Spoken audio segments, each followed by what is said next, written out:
Assalamualaikum warahmatullahi wabarakatuh. Oke, teman-teman, di kesempatan kali ini kita akan membahas bagaimana caranya membuat kisi-kisi instrumen berupa kuesioner.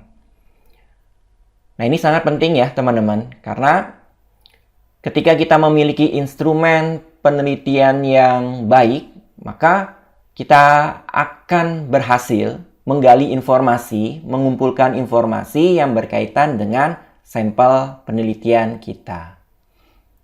Oleh karena itu, membuat kisi-kisi instrumen kuesioner dengan baik dan benar itu sangat penting. Oke, sebelum kita membahas tentang bagaimana caranya membuat kisi-kisi kuesioner, teman-teman harus pahami dulu apa itu pengertian dari kuesioner. Kuesioner dapat kita artikan sebagai salah satu instrumen penelitian yang dapat digunakan oleh peneliti untuk mendapatkan data-data penelitian. Itu adalah pengertian dari kuesioner.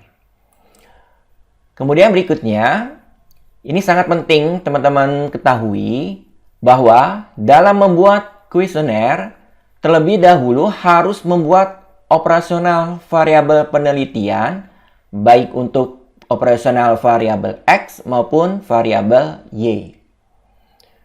Tujuannya apa? Tujuannya untuk membuat kuesioner yang terarah, sesuai dengan tujuan dari penelitian kita. Untuk lebih memudahkan, kita akan bahas contoh ya, teman-teman.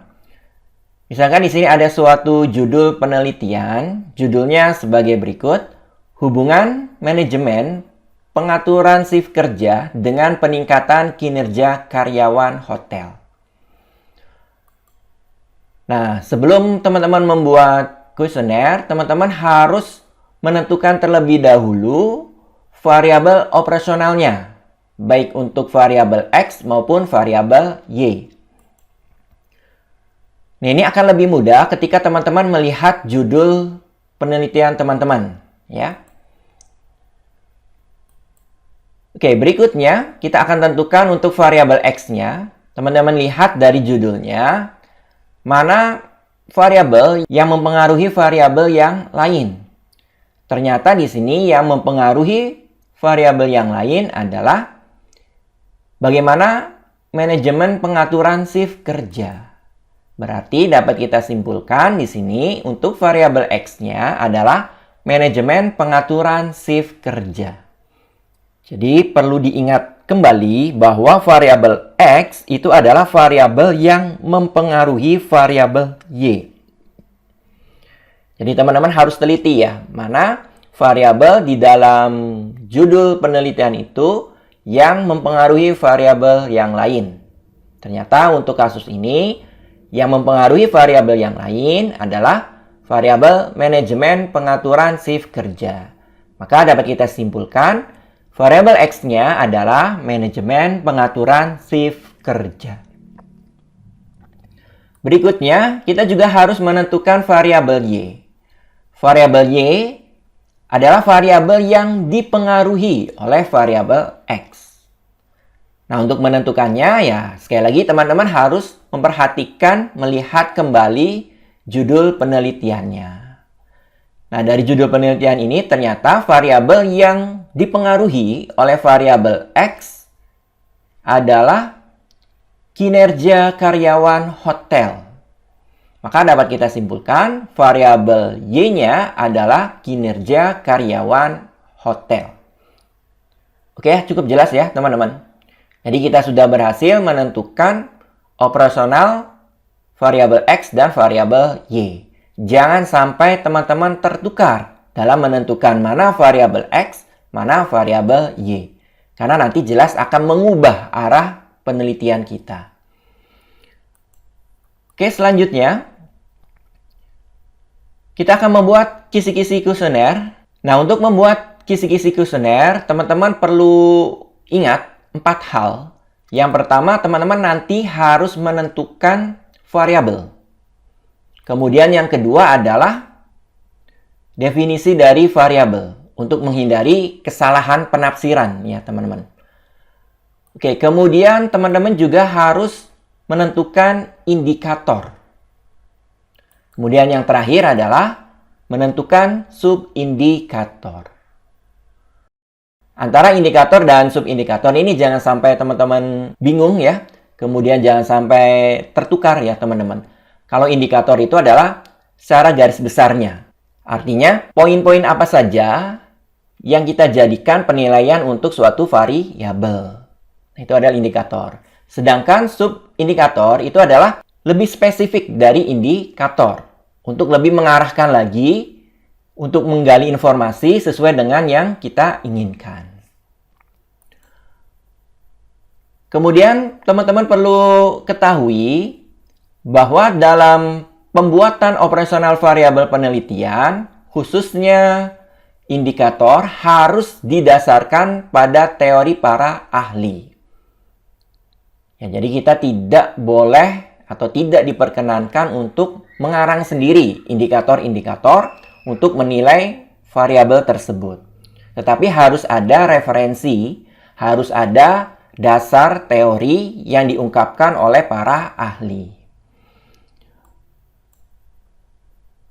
Oke, dalam kasus ini adalah teori para ahli mengenai variabel X-nya yaitu manajemen shift kerja dan variabel Y-nya berkaitan dengan kinerja karyawan. Oke, kita awali dari operasional variabel X. Variabelnya adalah manajemen pengaturan shift kerja. Nah, ternyata berdasarkan referensi para ahli atau referensi dari jurnal, dari buku ya. Itu indikatornya yang pertama adalah proses pembuatan shift kerja. Kemudian yang kedua adalah jenis shift kerja. Selanjutnya efektivitas shift kerja.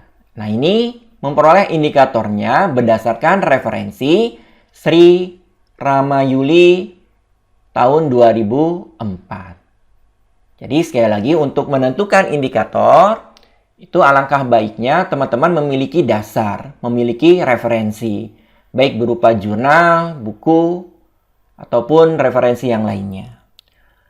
Nah, selanjutnya setelah kita menentukan indikator dari variabel tersebut, berikutnya teman-teman tentukan subindikator.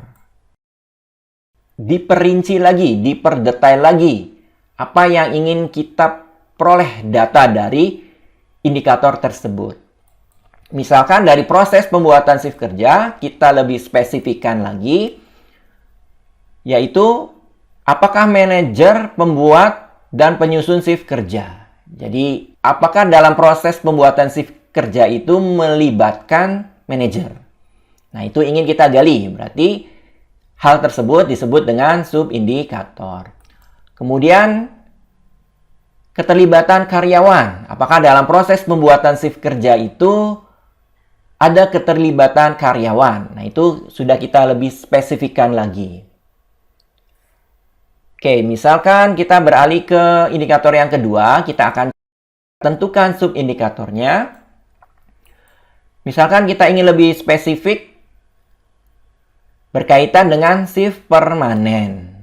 Kemudian berkaitan dengan shift rotasi. Ya, jadi kita sudah batasi, kemudian lebih spesifik lagi. Kemudian untuk indikator yang ketiga, misalkan kita spesifikkan arahnya ke kelancaran waktu dan penyelesaian kerja. Nah, ini berkaitan dengan efektivitas shift kerja. Jadi kita sudah lebih detail lagi, lebih spesifik lagi, yaitu berkaitan dengan kelancaran waktu dan penyelesaian kerja. Nah, ini adalah subindikator. Nah, untuk menentukan subindikator semakin banyak, ya akan semakin baik ya teman-teman. Kemudian sesuaikan lagi dengan arah penelitian kita. Data yang kita ingin kumpulkan itu seperti apa? Nah, itu bisa kita batasi, kita spesifikkan lagi di subindikator. Kemudian yang terakhir, nah ini hanya keterangan saja untuk subindikator yang ini ya.